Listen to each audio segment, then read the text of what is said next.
Hi, folks. Welcome to another Wednesday discussion. Unfortunately, today Marco cannot join us for personal reasons, so it will be me conducting the podcast myself. But I'm very well accompanied by Luciano Waldman, diving from Lisbon. I have Eugene Doyle, diving in from here, from Ireland, and also Rachel O'Donnell from Tel Aviv. So I cannot really complain. I have to be very satisfied with the group and the topic itself. The topic actually was my idea. We will discuss Israeli advocacy, and it's no wonder because there are three things we stand for in this podcast. One is freedom, the second is courage, and the third is innovation. And in my estimation, Israel embodies all that 100%. Maybe it's the nation that embodies that the most in human history. Maybe that's a huge statement what I'm saying. So if you guys acknowledge what I'm saying, the chat box is open if you want to debate. The same. We want to make this interactive, dynamic, and we count on you to make it in that manner. If you know someone who is into this topic and is not aware of these conversations, share. We'll be here for an hour, 1.5 hours. If you enjoy our conversations, enjoy this kind of raw and real chats, give us a thumbs up. That's very helpful and kind from you guys. And if you haven't subscribed, please do so, because that's another way to promote our work. So that's the topic we have for the next 60-90 minutes. I will just ask the guests to introduce themselves, though two of them already in this podcast, but it's no harm to ask them to tell a couple of words about themselves. So I'm going to start with Luciano, since he is new. Luciano, you are very welcome to this podcast. I've been on yours, but I believe in the reciprocity. So now it's your turn to be on mine. So you're very welcome, sir. Thank you for the invitation, and so thank you for all the people participating today. So my name is Luciano Waldman. I'm Brazilian, Israeli, Portuguese. I live in Portugal, now in Lisbon. I'm working at a Jewish Cultural Center and a Jewish Community Center.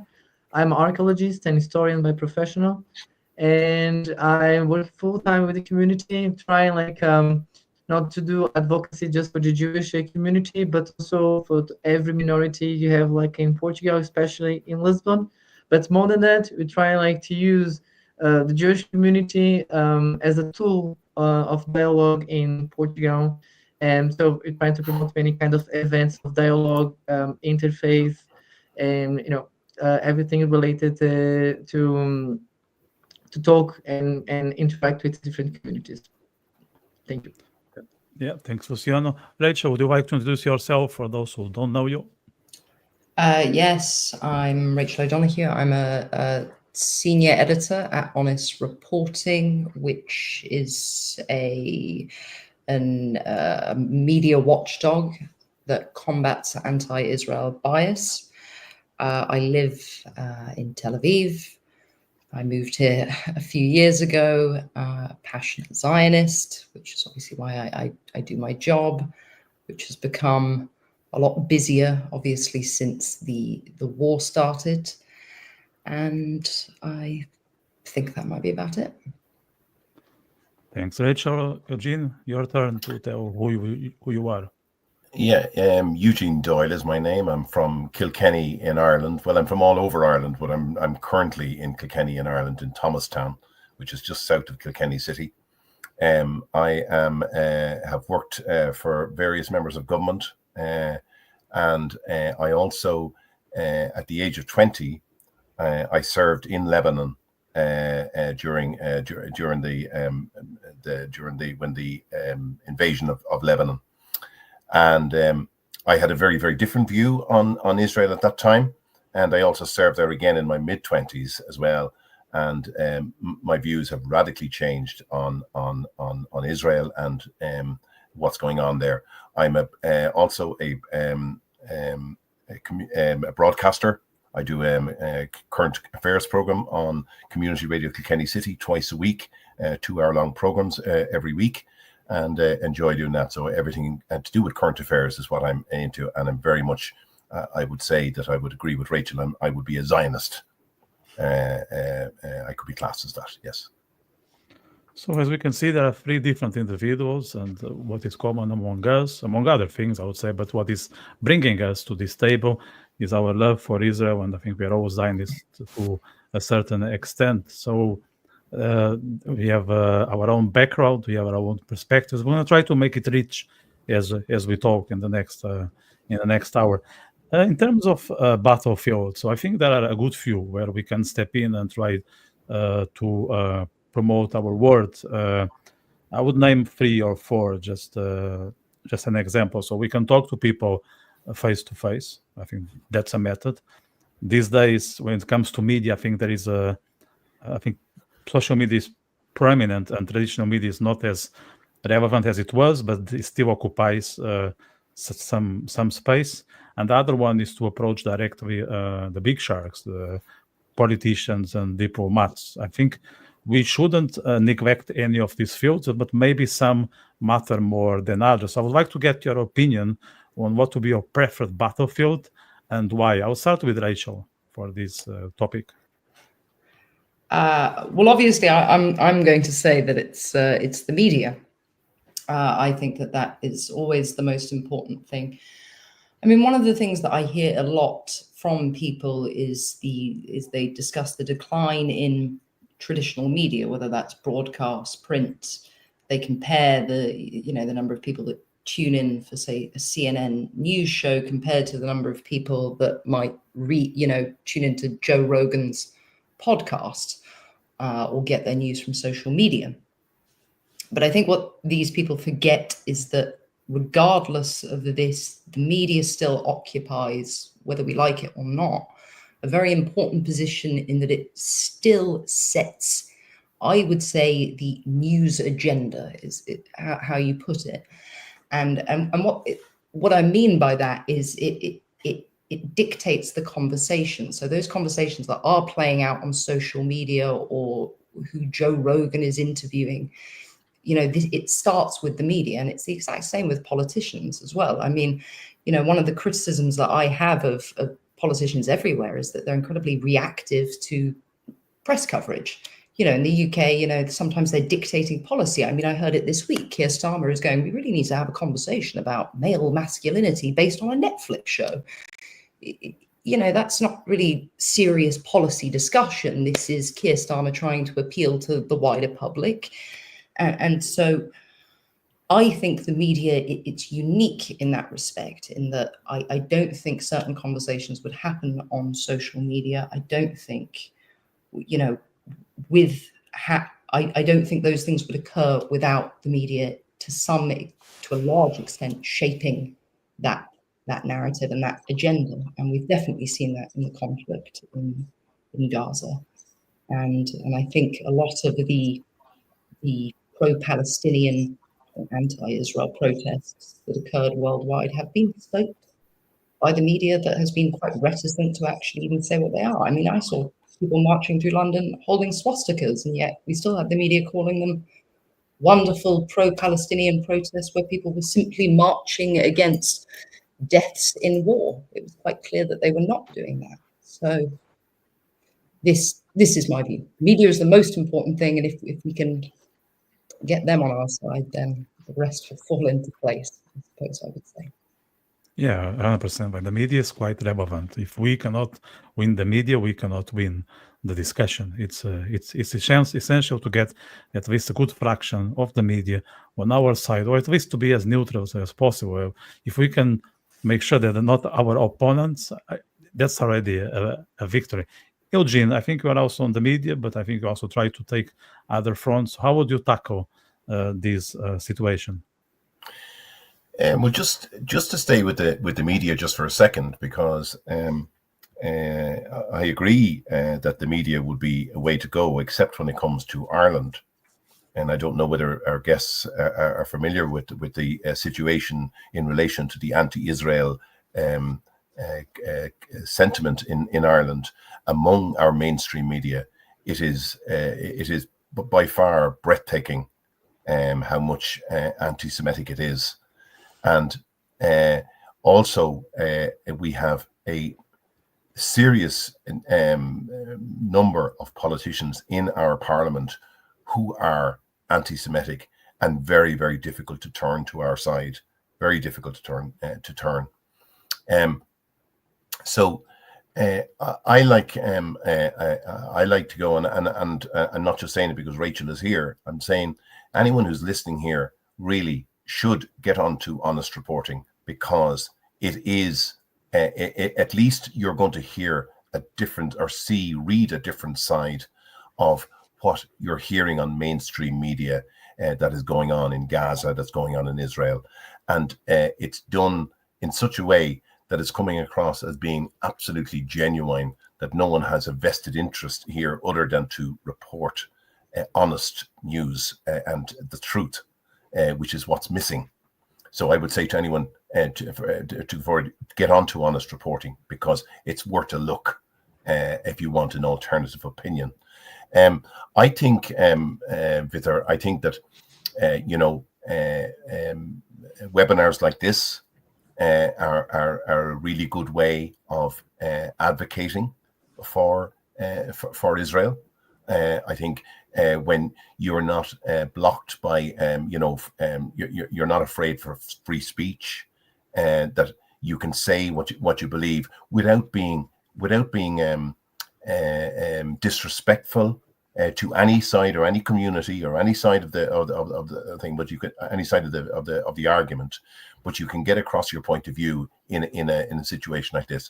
I think with journalists in the mainstream media, I think there's two things going on that prevent them from doing that. One is laziness, and the other is, in my opinion, is that a lot of these journalists now are afraid to go against the editorial decisions of those mainstream media. They're afraid to go to go because it's a career. It's a bad career move for them if they do that, and I think that's a terrible. It's a terrible indictment on journalism, and I think where do we go from here when mainstream journalism is taking these views and putting them out as if this is the truth. I mean, I worry about that. I worry about mainstream media, and I worry about journalists, up and coming journalists who will be afraid to take a stand. And I always thought that's what journalism was about, was that people would take a stand on something and say if something is not right, that they would highlight that. And I'm afraid I'm not seeing it in certainly not in Irish journalism. I'm not seeing it in even in right of centre journalism. I'm not seeing it in Ireland at the moment. But I think advocacy. You talk about advocacy. I'm talking about I agree. Politicians. Rachel said there that politicians are reactive. Yes, they surely are reactive. I mean, I compare leaders nowadays to even 30 years ago. There is no comparison between leaders now and 30 years ago, when there was some form of leadership and people actually made decisions and weren't looking over their shoulder all the time at the media and kind of doing sound bites. But actually, and I think that's a shame too, because it's leading us down a road again that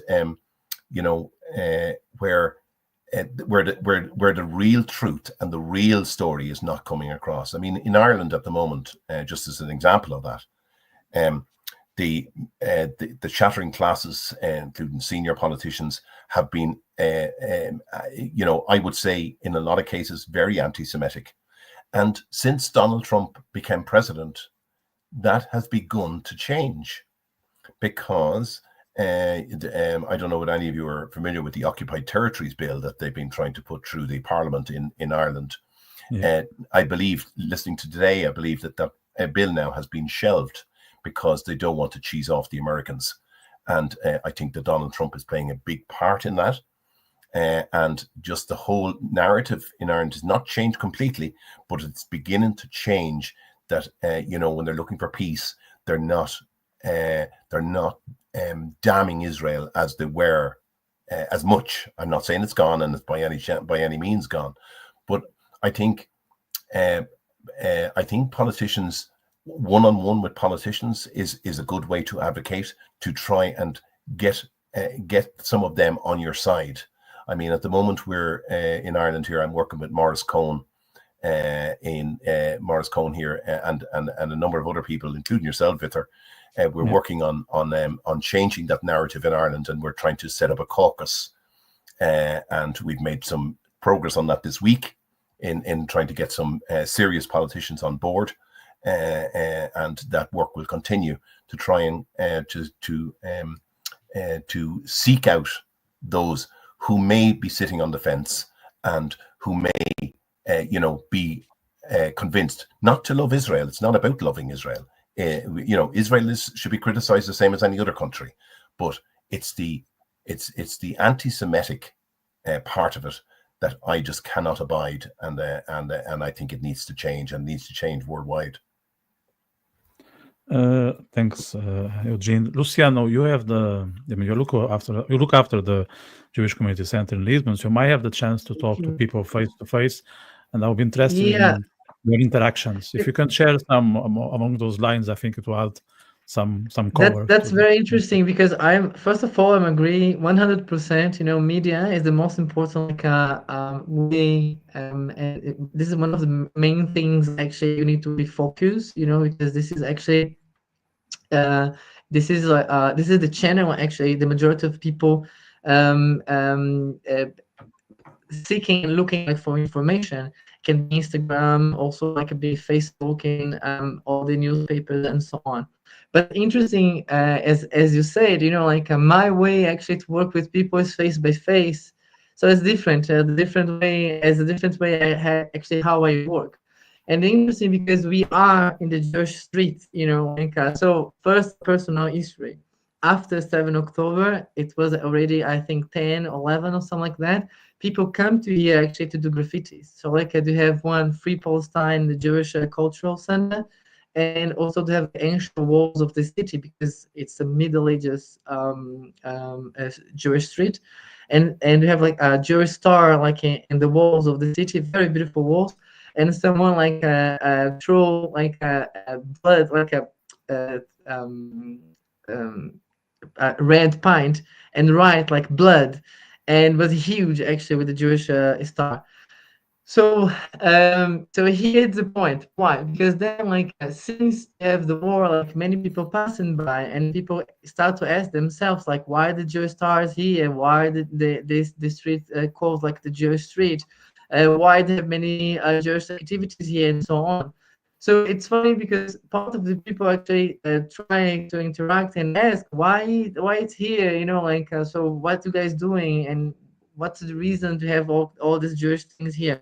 Sometimes you can see people very angry, and say, why don't turn down the Jewish star here, then you need to explain, I understand, maybe you don't like the policies of Israel, and maybe you don't agree at all with the war. I'm agree with you, it's a war.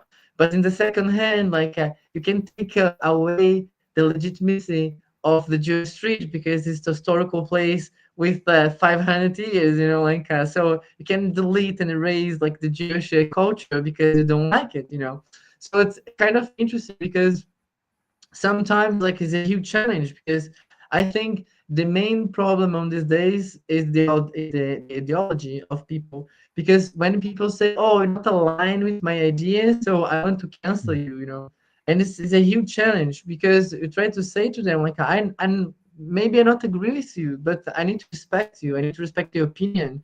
You need to find a way to live together, because people don't have the same beliefs sometimes, and it's fine, if everyone was equal, the world was boring, But people don't really understand that. But I think the most sad part of this challenge, actually, they want to destroy it, and this is I think this is horrible, because on these days people claiming to be very tolerant, and people say, oh, everyone needs to have rights, and all the thoughts of the woke culture, you need to be cool, you need to be respectful.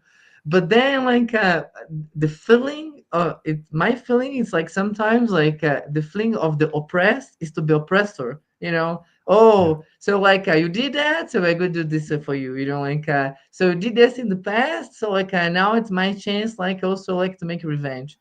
And it's very sad because people don't understand.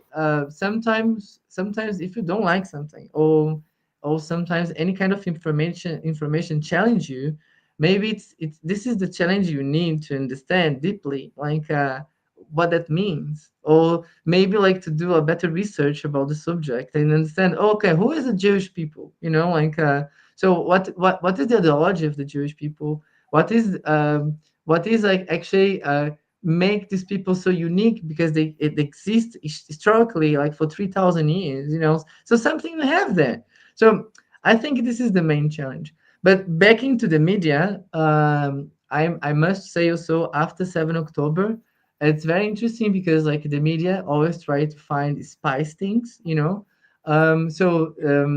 not open actually. So I was talking like many channels, like in many newspapers here, and clearly you see, they have like a one way to tell the history.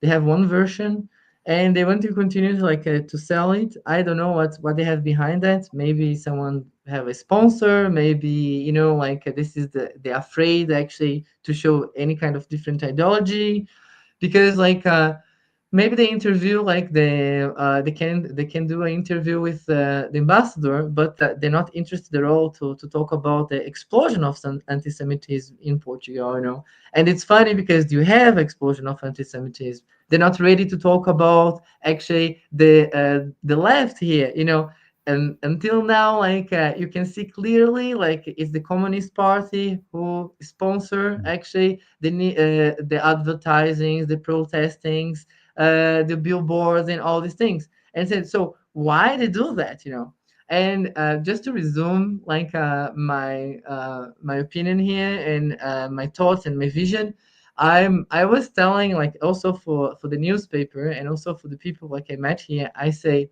if you find for peace, you always fight against violence. But when you fight against violence, it's for everyone. It not just for Palestinians, it's for Israelis and Palestinians. And if you don't understand that, and just like pick a side, you all the time try to polarize all the situation. This issue is not going to have an end, and it's impossible actually to have a conversation with anyone, because always like you try like actually you try to fight for any kind of ideology or reason, or I don't know, idea you have. So it's not a conversation, it's not a dialogue in that. Yeah. So it seems that this tribe, they are very good at twisting the narrative, whether it's reinventing the words or hiding themselves behind masks. And one of the things they do, which I think is appalling, is when they claim that they are anti-Zionists, and we all know that they are anti-Semites at their core. So when you are confronted with that strategy, because I think they don't do that unconsciously. I think most people, they know when they sit in their bedroom that they are radical anti-Semites. They just use this mask of anti-Zionist or anti-Israeli government just to pass by. How do you approach that strategy? I would start with you, Eugene.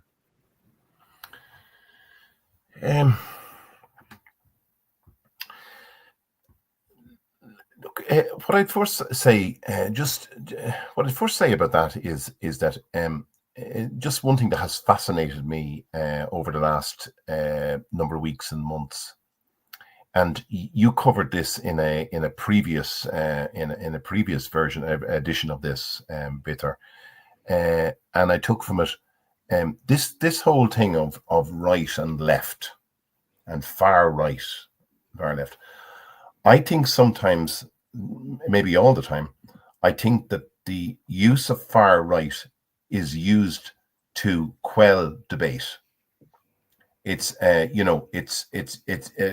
mention it here in Ireland, the far right, and it's because they have a different opinion to the mainstream narrative, and their opinion is a legitimate opinion. It doesn't mean they're right, but it's a legitimate opinion, and they are tried to be silenced by using this version of far right. And also, you very rarely hear about far left. Now, I hate those terms used because I believe you're either liberal or you're conservative, and maybe something in between, but liberal or conservative. I don't believe in this thing of far right. I see myself as a conservative, and I'm proud of being a conservative. I don't make no apologies about it. But I think that what you have is a left now that has a utopian view on the world and on everything in it, and I think it's a pure and utter madness. An example of that would be, and I know a lot of people mightn't agree with me, and some people on this program mightn't agree with me either, but the release of the hostages in Israel, for example, you have a left wing using hostages and their families to put pressure on Netanyahu to release all the prisoners now. They have to come out now. Now, I'm thinking that Netanyahu and his government have more than the hostages to think about. They are extremely important. Don't get me wrong, they are extremely important that we get them out and that they come out. But the security of the state of Israel, in my opinion, comes first. The future security of the state has to come first. You cannot have a situation where you just give nothing to allow the hostages out, and next thing you're back in October 7th again and again and again. And I think that's where the craziness of this utopian attitude comes in. So it's very difficult to deal with that because there's a lot of money going into that side of the argument, the left side of the argument, and it's coming from, ironically, a lot of that funding is coming from states that have no interest in left or right, have no interest in democracy, but are funding the left to create this narrative, that Israel are the complete baddies all the time, and the pro-Palestinians, the poor Palestinians, are always right. And I have no doubt there is poor Palestinians in this conflict that have died and families left without their children. I have no doubt that there is genuine Palestinians in this.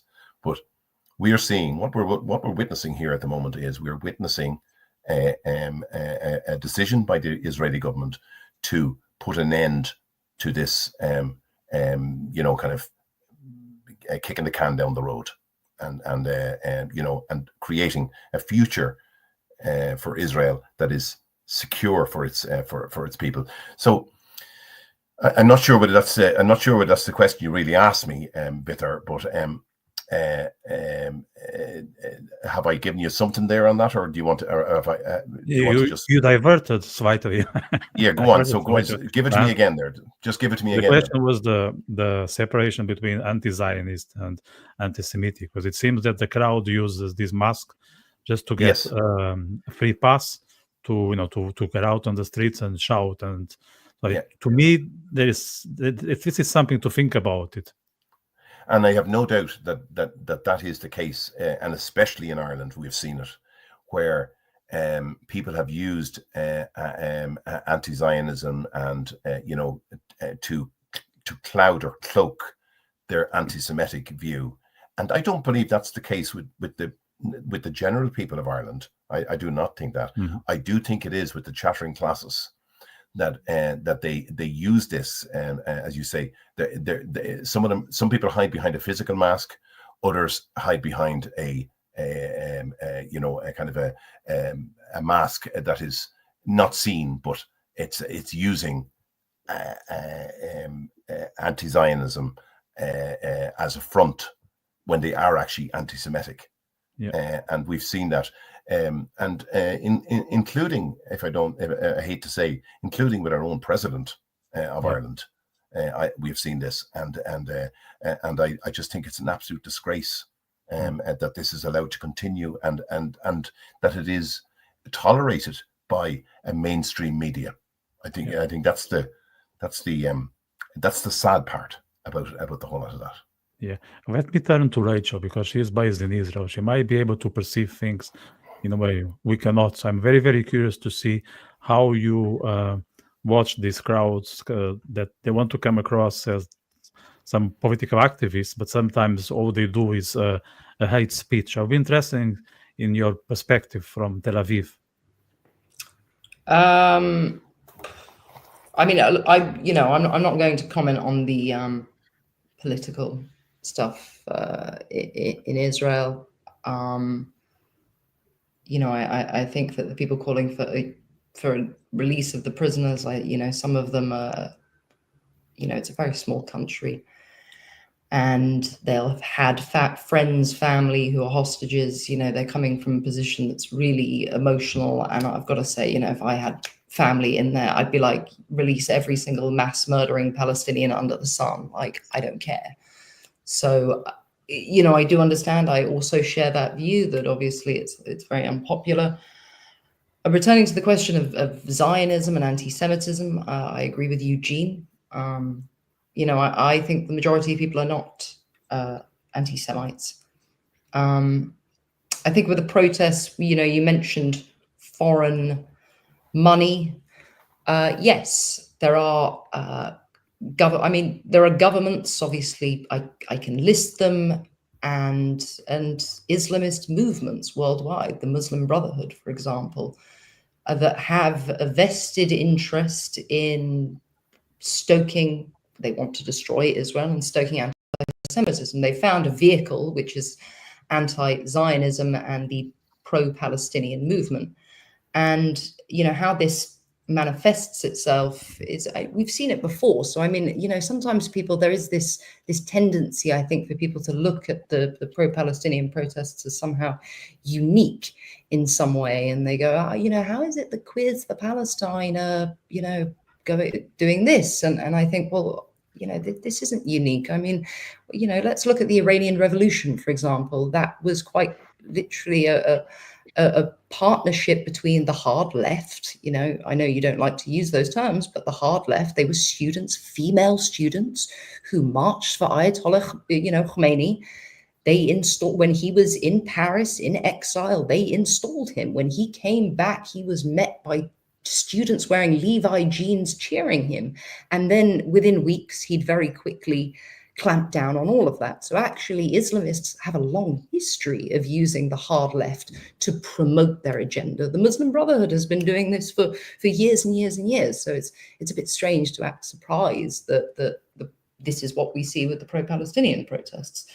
So yes, I think the majority of people that go to these things and march, and they say they're anti-Zionist, I really think they are anti-Zionist in that, they're pretty ignorant. They probably don't like Israel, but I don't think that they have any particular animosity towards Jews. However, I do think the Islamists who help orchestrate these protests, they are anti-Semites in every real sense of the word. They want to destroy Israel, every Jew on earth, and indeed every Christian, every non-believer. That is the fundamental goal of, well, actually, I want to say Islamist, but Quranic texts will say Islam is the end and final religion. That is the goal of Islam. That is what it seeks to do. That is why Islam has spread in the way it has. So that's my overall, very wide view there.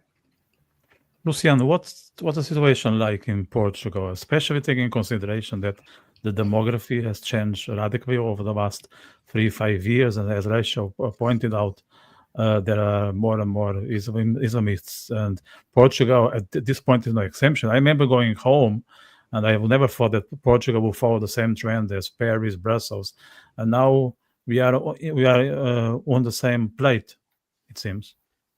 I think the thing is, the main problems again is the media, because they just perpetuating, and like it's kind of a copy paste of every newspaper. Sometimes I'm left with people here and saying like BBC, sorry to say that, but that's true. BBC become Al Jazeera, like you can see is just a copy paste of every kind of information, and Al Jazeera try to spread it out all over the world, so you see like the same. It's sometimes funny because actually sometimes like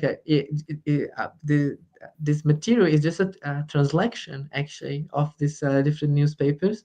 So I think it's a kind of is a trend, like they try to be trendy, like you see like we are in the same level of Paris, we are in the same level of London, and Eugene, he's very right.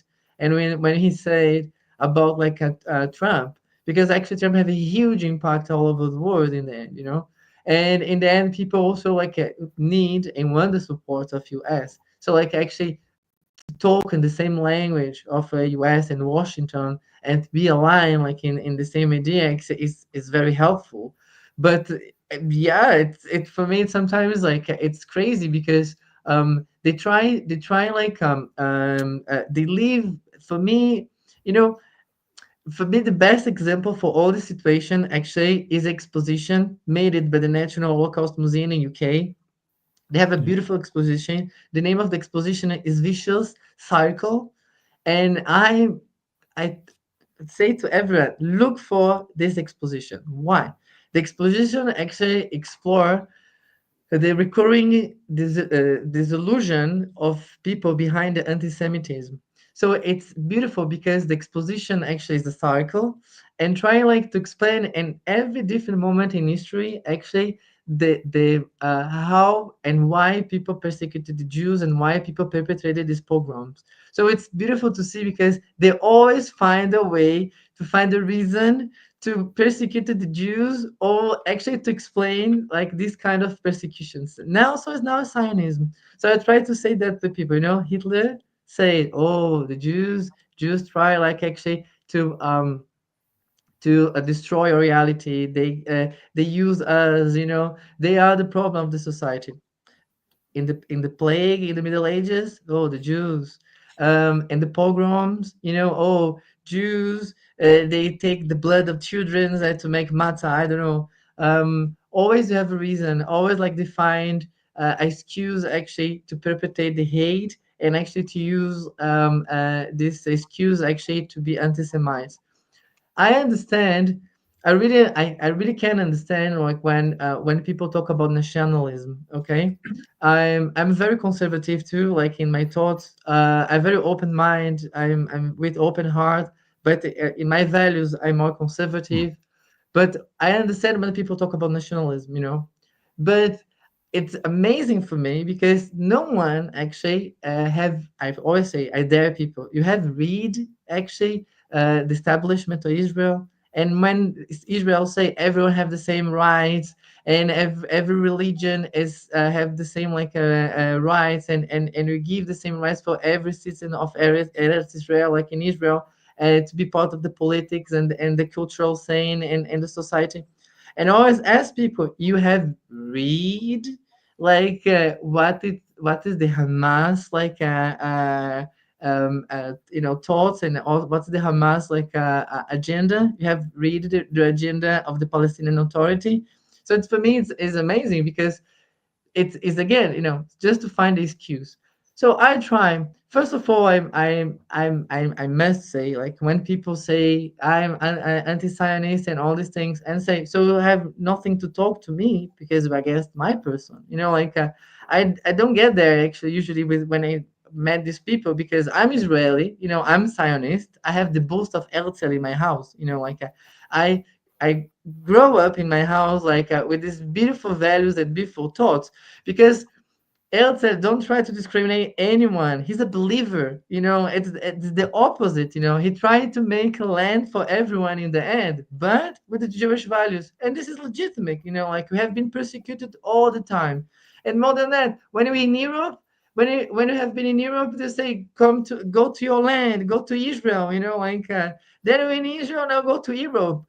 This is the vicious cycles always, like they're always gonna find excuse to hate us. They're always gonna find excuse like to perpetrate this hate. So like when people say anti-Zionist, for me, when you say anti-Zionist, you're anti-Semitic, anti-Semite. This is the resume. Actually, they have no other explanation for that. Actually, sorry, but it's true.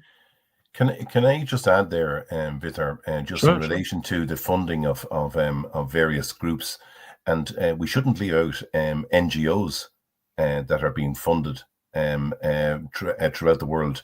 And I can say, I'm not going to name any of them in Ireland, but there's certainly NGOs associated with Ireland that are funded and are anti-Semitic as well. Those NGOs have a very powerful reach in the areas in which they work, and he who pays the piper pays the tune. Plays the tune. And a lot of these organizations, NGOs, some of them are big conglomerates, and they're not going to refuse money wherever it comes from. But I just say, and then you see what UNRWA has been doing as part of the UN, has been doing, and it's that to me is very, very worrying, that NGOs would be funded by these various groups that Rachel mentioned earlier as well. Yeah. Do you ever think, though, that in some ways October 7th and indeed UNRWA, I mean, sometimes when I consider how long UNRWA has been operating, in the quote unquote Palestinian territories, and I think that some of this, the reason that UNRWA has grown to the size that it has with this ridiculous policy of effectively passing down refugee status, there's millions of them now, is probably because Israel has been far too concerned about optics over the years. And one of the things that's been nice since October 7th is to see Israelis actually once again realize that it doesn't matter what you do, they're going to hate you anyway. So enough with apologizing or trying to explain. It's the same with the apartheid. I hear Israelis desperately trying to give the argument and go, people have equal rights in Israel. I go, don't bother. For one thing, if Israel wants to be a Jewish state, they don't take issue with there being a Muslim state. You don't have to justify your immigration policy to people online. That's that. Stop explaining, stop justifying. If you're going to do it, just do it. And that's that. And it's refreshing to see that at last, because finally I think we're going to get results. And UNRWA, for the first time to see it, that it's going to be banned. It's like that should have happened, decades ago. And it's good to see these shifts happening, and I'm hopeful now. Let me dig in your personal battle or personal story. I would like to understand what are the main challenges and obstacles that you face on a daily basis. I will start with you, Luciano, as a Brazilian man looking after an institute in Brazilian. I know you also have Portuguese papers, but your accent cannot say anything different. Yeah, sorry about that. I was not that inclusive with this comment, but you know what I mean. It's the same when I go to Brazil, with all my love for Brazil. What are your challenges and obstacles, beauties, achievements? How is your battle look like on a daily basis in the Jewish Community Center in Lisbon? Before that, this is very funny talking about my nationality, actually born in Brazil, right? But more than that, this is a good example, how you can frame and how you can point any kind of things to everyone. So for me, it's a good example, I look white, right? But it's funny because then you can say I'm Brazilian, I'm an immigrant, even my family comes from Portugal, it doesn't matter. But I'm Jewish, always you can find something. So this is the beautiful thing, because it's a really huge challenge actually to say to people, you need to understand, not just you actually have challenges in your life. Everyone have a burning life. Everyone have problems. So I don't try to diminish my issues also. So I think to try to explain to people, every people and every nation and every group have challenges. So how you see actually in a pragmatic way sometimes like your life, and say how I've overcome the situation and how I can actually do the best I can do, like to improve my life and my reality actually. So like when Rachel says, like don't explain yourself, you're right. You know why? Because you need to be focused to focus like in the good things. You need to focus like in your target, like in the good things you do in your group, on your life. But the main challenge here, I would say, the media, they're not interested at all. Actually, after 7 October, it's interesting because people try not to be related to the Jewish community. So usually people was inviting us like Sheikh to lead, dialogue in universities, to talk like, I don't know, like to the new priests, I don't know, like many kind of activities. You get no more invitation because people don't want to be related to the Jewish community. They're afraid to invite a Jewish person. Then, like in the university, gonna be like a motin or like someone gonna do a protest or something like that. The newspapers is a good example. So imagine we're running archaeological research in the Jewish street. No one was interested actually, like to place this in the newspaper because it's a kind of we want to talk about Israel, but you don't want to promote the Jewish community. It's kind of if you talk too much about the Jewish things, it's kind of, oh, you're promoting the Jewish community, oh, so you align with them, and you can see very clear that. And I must say, like always, the Jewish community, and not just the Jewish community, but in general, the Jewish community really try to promote this dialogue in different ways because you try to place monuments like for the Holocaust. You're doing activities like of interfaith communities. We're really trying our best actually to have a better society. People forget, but the only two communities actually that make part of society until the 20th century is just the Jews and the Sinti and the Roman, like the Gypsy people in general. And so for sure, like for thousands of years in Europe, for sure, you are really deeply in the European society. So for sure, like it's one of the main agendas of the Jewish community actually to promote this dialogue.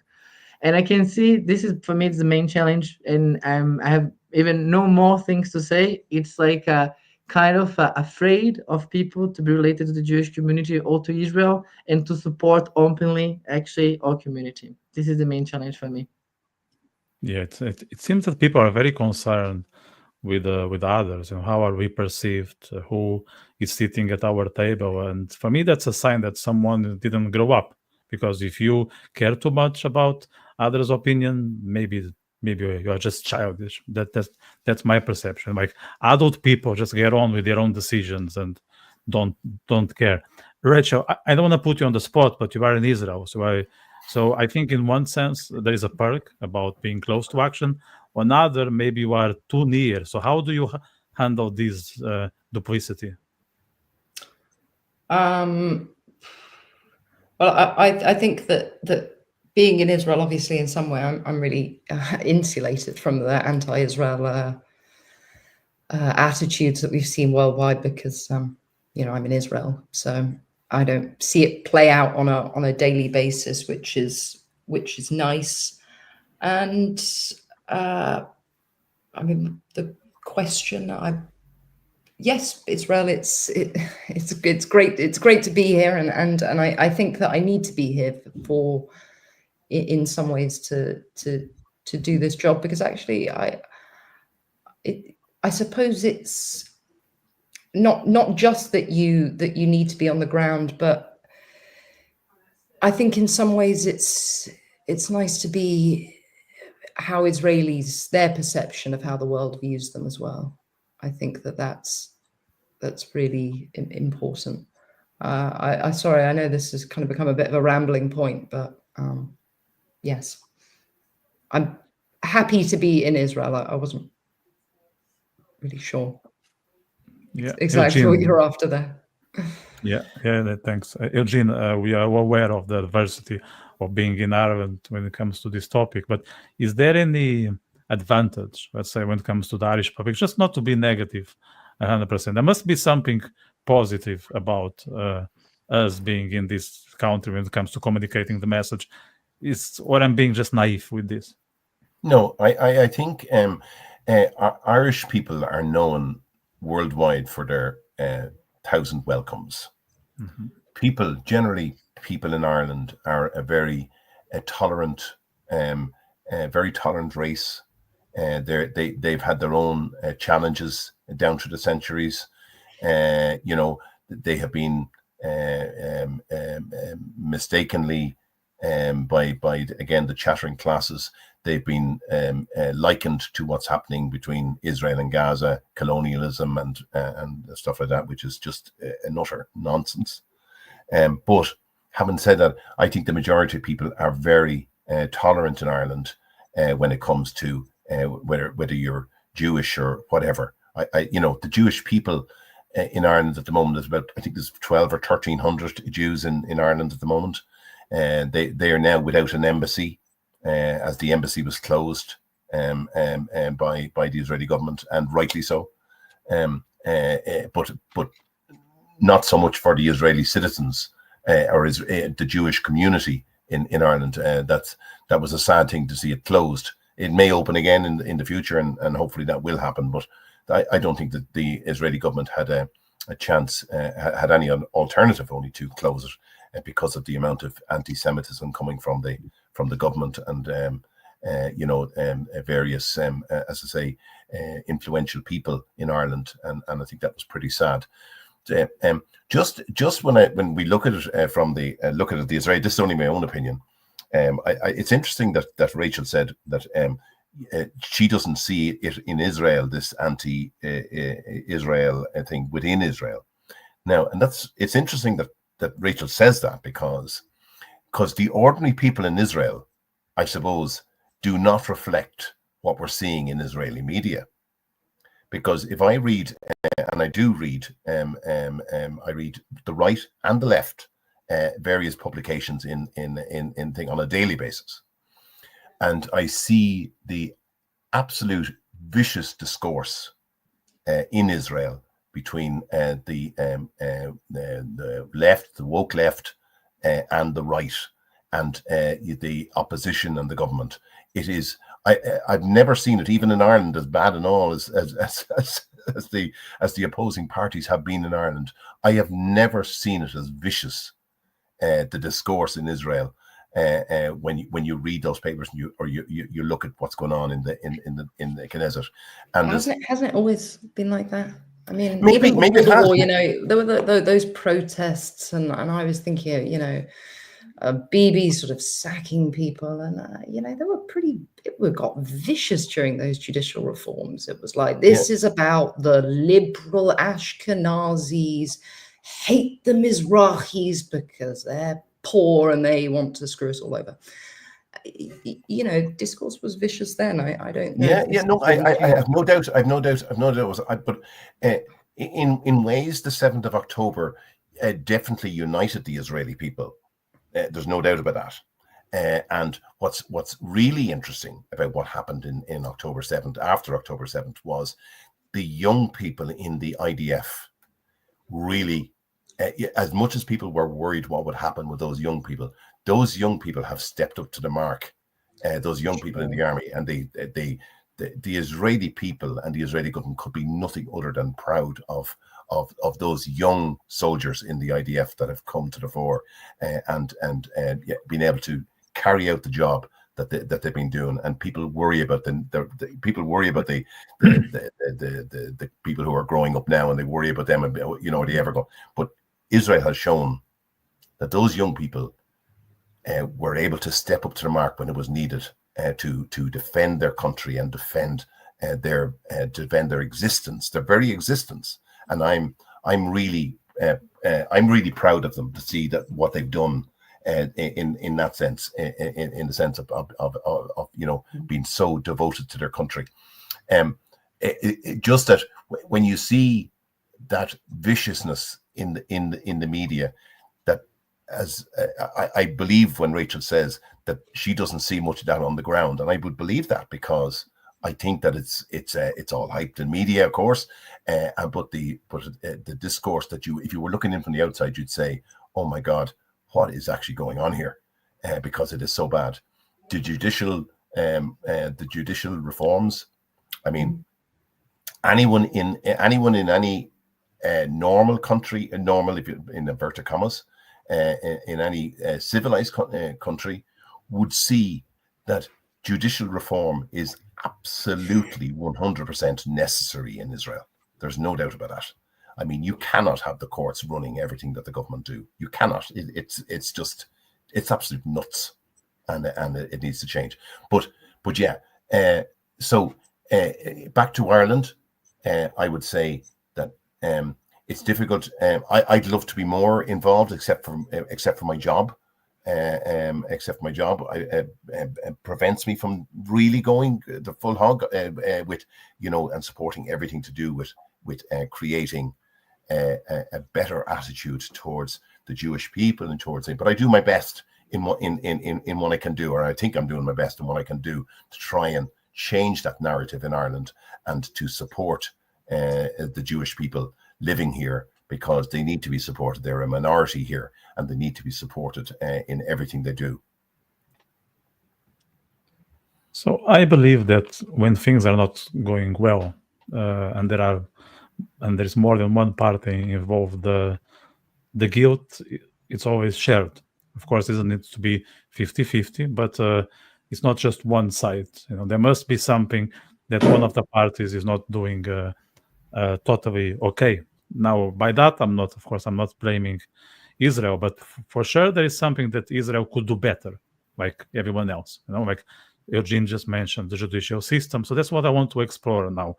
It's not being the devil's advocate, but let's put ourselves in a situation that say, Israel, we are all aware of the backlash, we are all aware of the hostility, but maybe there is something that you can do slightly different. So what would be your suggestion, Luciano, for Israel to tackle this situation, let's say, with a better approach? That's a good question. I think, actually, I don't know.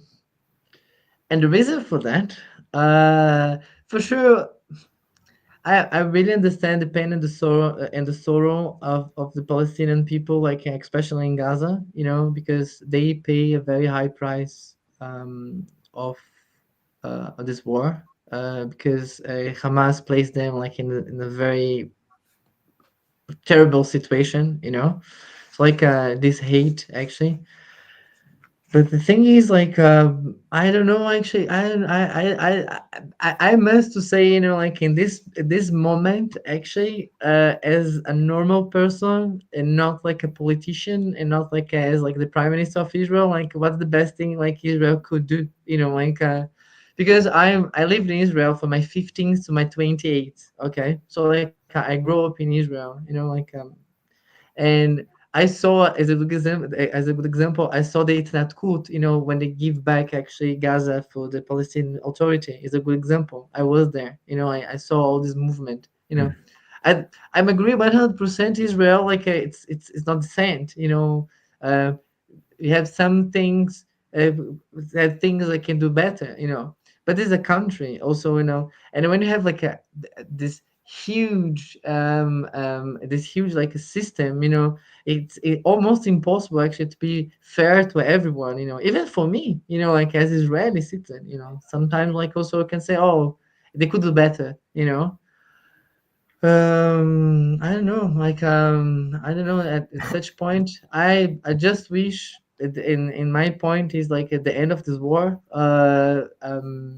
kind of, for these hostages and the body of these hostages actually to go home, back to Israel, and find a way, actually the best way to get any kind of agreement with the Palestinian people, to live in peace, to understand actually the Israeli people, the average Israeli person actually want to live in peace, enjoy life, and they want to live, like when you're in Tel Aviv or in Israel, you always gonna see like the energy of people, people are very energetic and very happy, because this is the philosophy of Israel.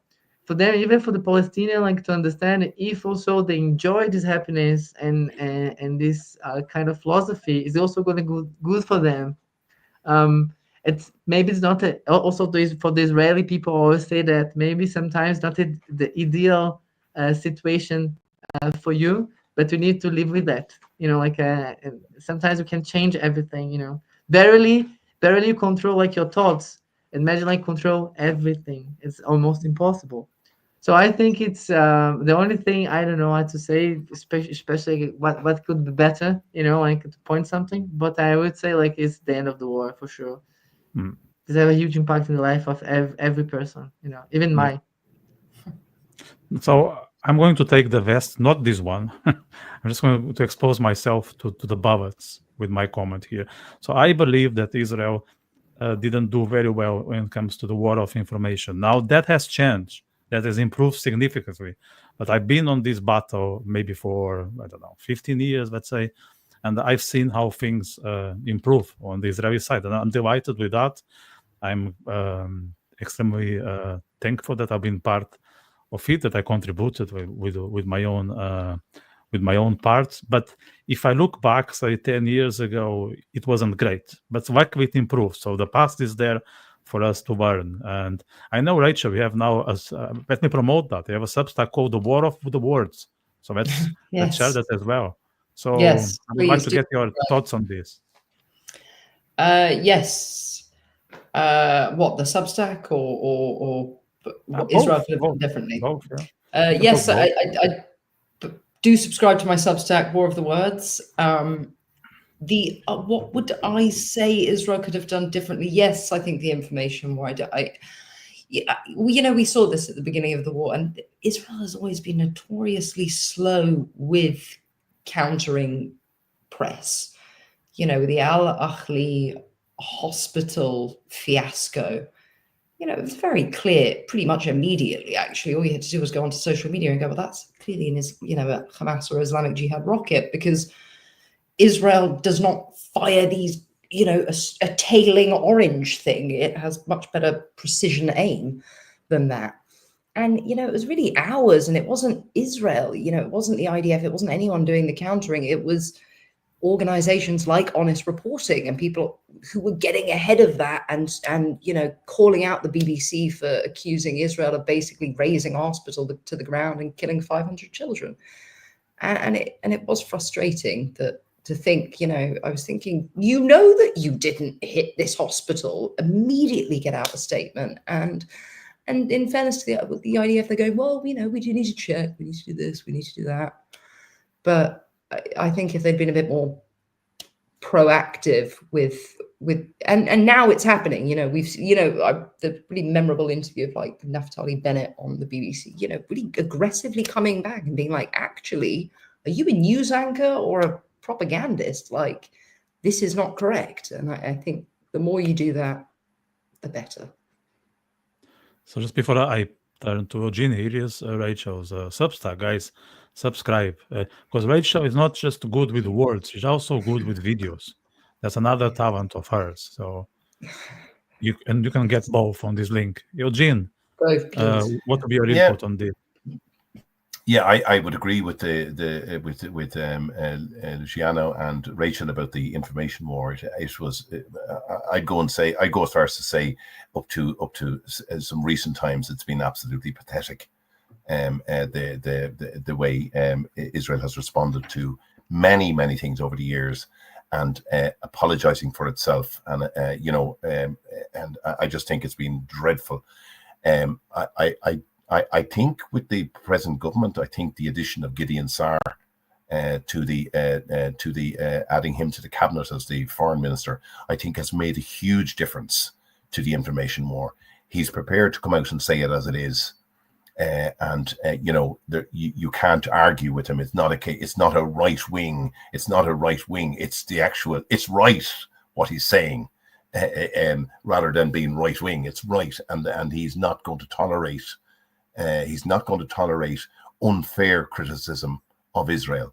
It is right to criticize Israel, as it is Ireland or Portugal or anywhere else. It is right to do to do that. And I criticize my own country here as well, and I criticize Israel over many things. But I think that information is a proper information system is power. You can have all the guns and all the bombs and all the things, but they're never as powerful as good communication. I think that's so important, and I think that's beginning. It's beginning, and it's beginning to happen, and it's beginning to become something really positive for Israel, and I think that's really important. It's what would I say? It's just really been their Achilles tendon for so long, and it's great to see them coming back and fight back coming back. And I think another thing that Israel needs to do is it needs to do something about this judicial reform. I mean, if you take the Attorney General in Ireland advises the government. It doesn't go out on any medias or doesn't start bringing members of the government, of its own government, to try and get them into court and try to stop things. They give advice to the government. That's their job. Whether it's and that's what decisions are made based on the advice of the Attorney General on many policies. That appears to be quite different in Israel. It appears that the overreach of the Attorney General, in my opinion, is detrimental to the workings of government in Israel. And I think that it's about time that politics, which is the art of the possible, politics is democracy is democracy. At the end of the day, I know a lot of people in left areas cannot accept democracy if it's not them that's winning. I get that. But democracy is democracy. And it is up to governments that are voted in on the platforms that they went to the people with. It's up to them to implement the political part of that without stepping outside the law. I mean, it's the same here in Ireland. If you have a general election here, you get same as in Portugal or wherever you are. You have a general election. Your government get in, whoever it is, and you may not like them, but you accept democracy. It is democracy, and they go on a platform, and that is the policy that they're going to implement for good or for bad over the next number of years until they're out. But that is not, in my opinion, Israeli governments, no matter who they are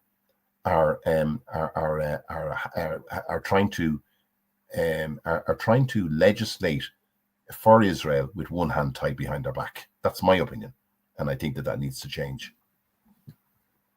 So I'm pretty sure there's someone watching us at this point and thinking, "Yeah, I wish I would join them, but I don't have the courage, or there are circumstances around me detaining my intentions." And of course, I'm being generic because everyone has their own circumstance, everyone has their own issues. But I mean, I met quite a few people who would like to express their opinions online, and they're not always the most popular, like the one we are putting up here in this forum.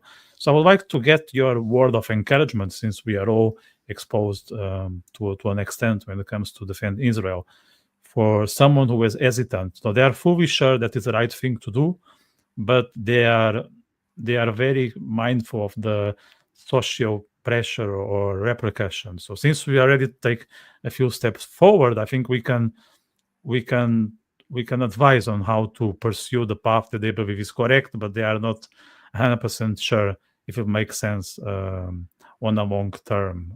Rachel, would you have anything to incentive someone in that situation? To advocate for Israel, I would say, the first, I think, this probably comes to something that Luciano said, which is to educate yourself about the issues. And I think the more that you do, the more you will realize that the alternative is just so ghastly beyond measure that every single person in the world should be advocating for Israel. And you know, what as I see today is, you know, in Europe, it's taking a really, really dark path. And you know, I used to hate people that referenced Nazis and the Holocaust, because I always thought it was very cheap to sort of make a point. But actually, you know, I do see, you know, some disturbing parallels, and I would urge young people to pick up a history book and ask themselves if they really want to be a part of that. And if they don't, then advocate for Israel, because there is no difference between anti-Semitism and anti-Zionism. They are the same thing. That is it. And if you are an anti-Zionist, you are, in my book, a Nazi. So that's how I see it. I like that, I have to say. I like that, 100%. Eugene, so what would be your word of encouragement for someone who is fully sure that is the right thing to do, but as you just mentioned, there are constraints when it comes to employment, income, friends, relatives, you know, let's say on the ground, like how would you advise someone to come out, you know, and express their views regardless of the consequences? Just an act of bravery, actually. Eugene was in the military, so I think he has something to tell here. Yeah, so well, just give you my young people have always got a different view than they do when they get older, put it that way. And when I was in the military and I served in Lebanon twice in Lebanon, I would have had a very different view of Israel, and it would have been I suppose a leftist view of things. But that leftist view was down to ignorance as well, because I didn't do as Rachel said, pick up that history book or pick up that book and read the other side of the story. And why would I, when I'm a young person? Why would I do that? I have no reason to do it. I mean, I'm just living my life and thing. But and I would have seen Israel in a very different light back in those days. However, Marco, our mutual friend, you know, encouraged me to read and not to read from both sides, on and gave me some different books that reflected, you know, a kind of a left of field view and a more central view and a right of center view on Israel. And I've read some of those books and was really just, it was like an awakening for me to see that there was an absolute other side to this, that was that showed that showed Israel and the Jewish people in a very different light. And you know, I would say that you know, the Jewish roots go back to 3,000 years ago, and you know, the Jews have been very, very successful in everything they've done. They have a country the size of Munster in Ireland. Munster, I don't know whether you're familiar with the size of Ireland, but it is a very small country compared to many of them. But Munster is one of the areas in it, and it is the size of Israel. And when you see what Israel can produce, what they can invent, what they can add to the world, to add to our everyday lives of what we do, and we don't even realize that a lot of it came from the minds of Jewish people, and I salute that, and I say, you know, why would we turn around and hate a country like this that offers so much good to the world? You know, it's there to see, for everyone to see. And I think that people just, I think those who are reluctant should, you know, kind of, as Rachel said, to read up read up, look at an alternative side to what you're seeing in the media. I did, and I was awakened by it, and I think it's so important to do that. And I think, and small steps for people who are reluctant. Take small steps, one-on-one with someone, and tell them, kind of, look, have that conversation. Look, this is what we're hearing in the media here. Look, but look, do you know what? I read this book here, and it's it's not by some nut job. It's actually this person is a really, really famous writer or good, and it really tells a story that you should read it. So I think everything starts with one-to-one and can grow from there. And I think if people try to do that, and try to see that the Jewish people are not evil people, and they're not, absolutely not evil people. They all our religions, whether we're religious or not, but our religions all came from the Jewish religion. Catholicism came from the Jewish religion. We have to be thankful to them for that. So the Jewish people, in my opinion, are innovative. And the one thing that I found about reading about them is the way they put family first. That's lost in so many countries, is family first, and the education of the family, which is so important, that they've instilled that in bringing up their children, to educate them, and not to be, so I think that's really, so they're my thoughts on how we might start. For someone that reluctant person that might, it's a great starting point. But I think the main issue, especially in the current day and age, is people don't have time to think. They are overloaded with information.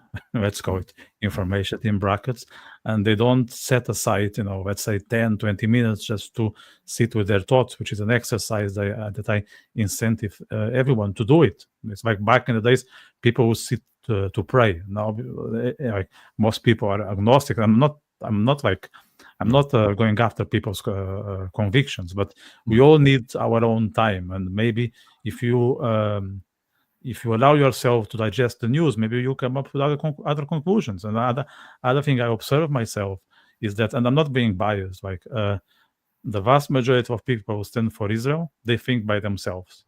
And it's not, they think for themselves. It's not just about Israel. It's a pattern in most of the topics.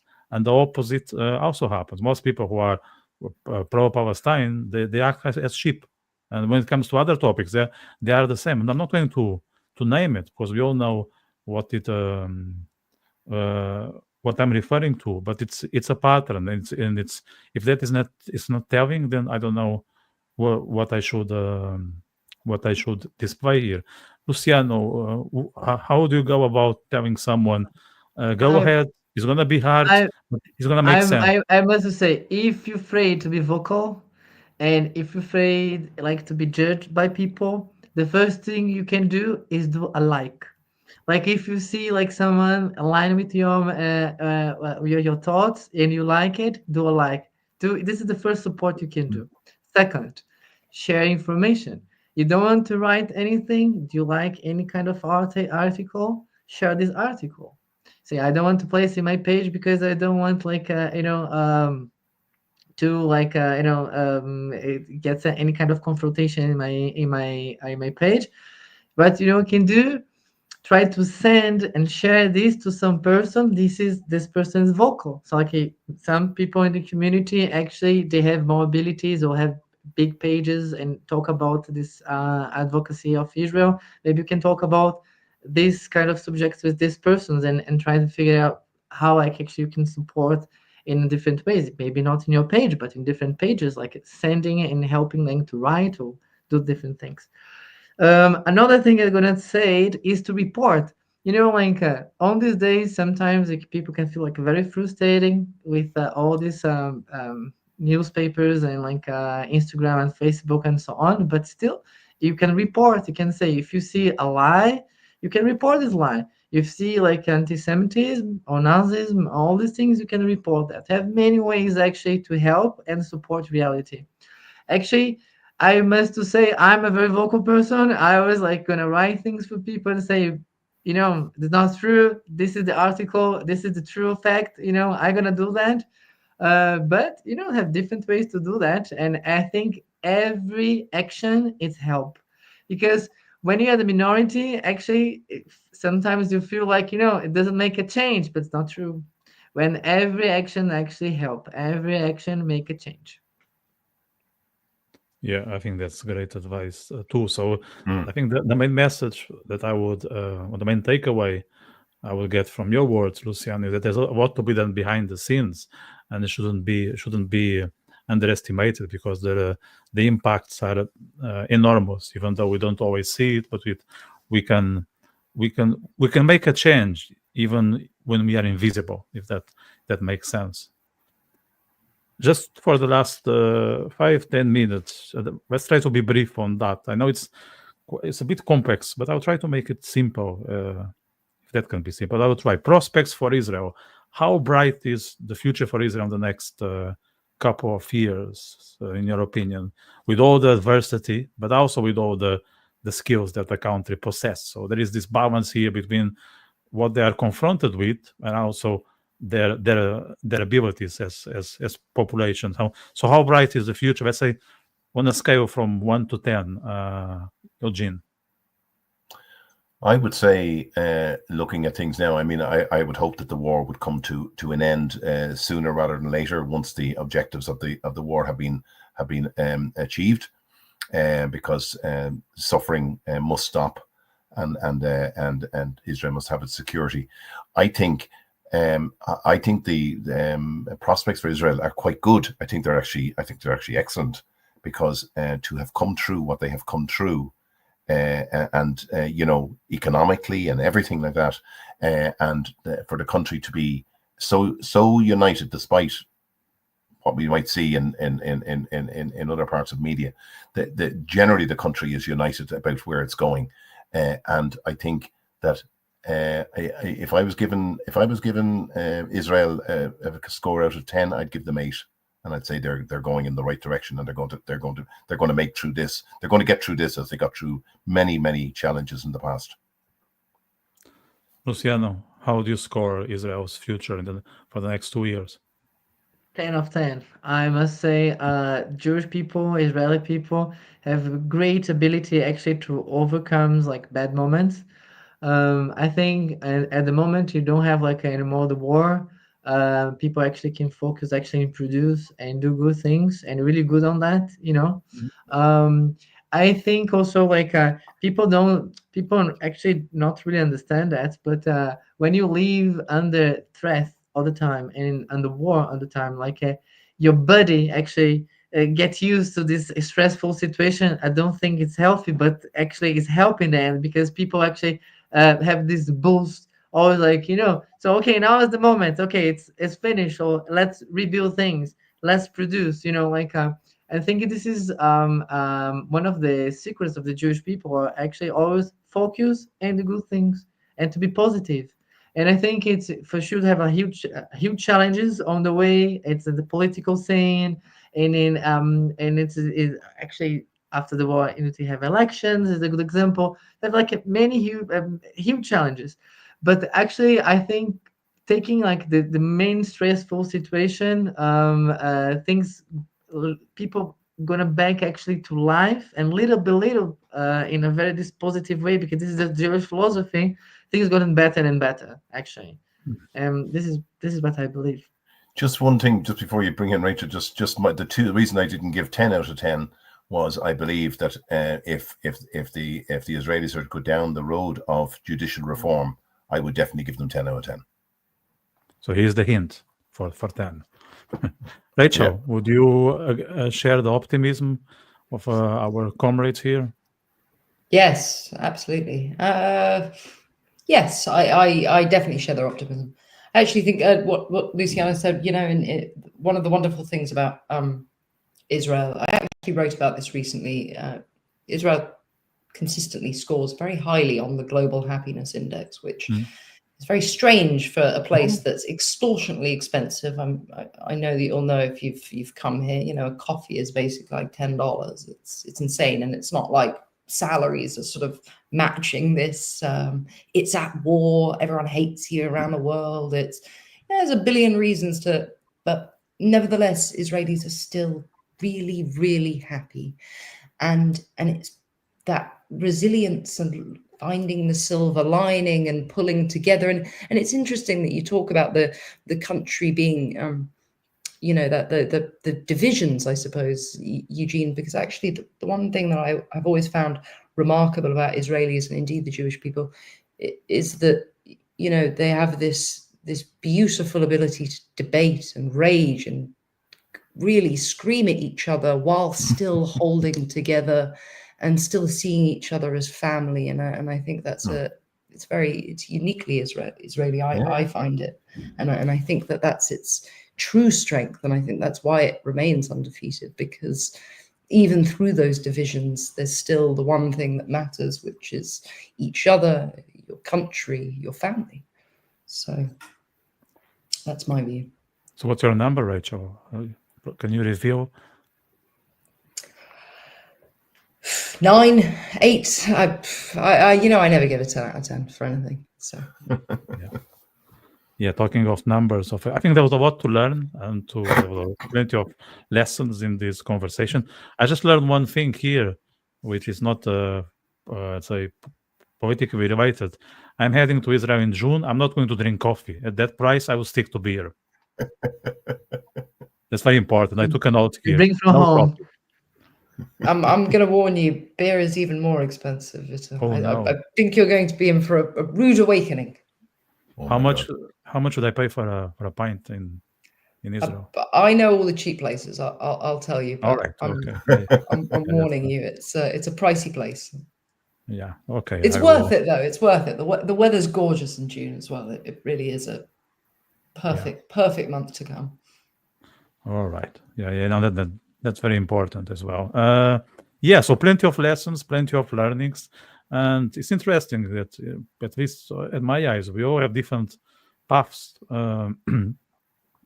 don't always agree in every single perspective, but I think the passion for the three words that I used to initiate this podcast, freedom, courage, and innovation, is shared among us. And we all acknowledge that Israel embodies that in a fabulous manner, and we all admire that with our hearts. So I hope that's something that resonated with the public. And as Rachel knows very well, I always encourage people to go to Israel in this podcast.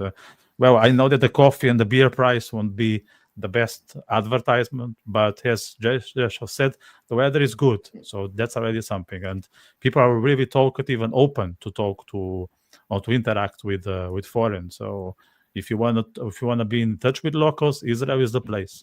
It's really the place. They will approach you. They will try to discover who you are and have open conversations. Sometimes maybe even too open for some people, but that's another topic for another time. So guys, thank you very much for your insights. I want to wish you all the best in your own ventures. I think you provide a lot of value in many aspects and with your own angles. So I hope you will remain on the battlefield and add more value, because I think you have a lot to deliver, and I'm sure we will try, because we are all good friends of Israel, and being friends of Israel, as I said, is being close to freedom, courage, and what was the other one? Innovation. I was just testing you. Well done, guys. Thank you very much, and we'll be in touch. Thank you, Vitor. Thank you. Just for the audience out there, before we close, we have what we have on the pipeline. Tomorrow we have something very different. We have League of Ireland football. So if you're into football, stay around same time. Sunday we have an Israeli actor, Daniel Hoss, and he's going to talk about topics that we discussed here, but also his experience living in Portugal. He's far from you, Lucian. He's on the north, but maybe he will knock your door one of these days. I will let him know about your institute. Tuesday, we have the Week of Writers. So if someone's into writing, arts, culture, that kind of thing, we'll be here a bit later, 1.5 hours later. And hopefully next Wednesday, our good friend Marco will be back, because he makes a lot of difference and makes my life easier, because then I don't need to talk this much. So, guys, I see you very soon. Have a good one. Take care. Thank you. Thank you for this moment.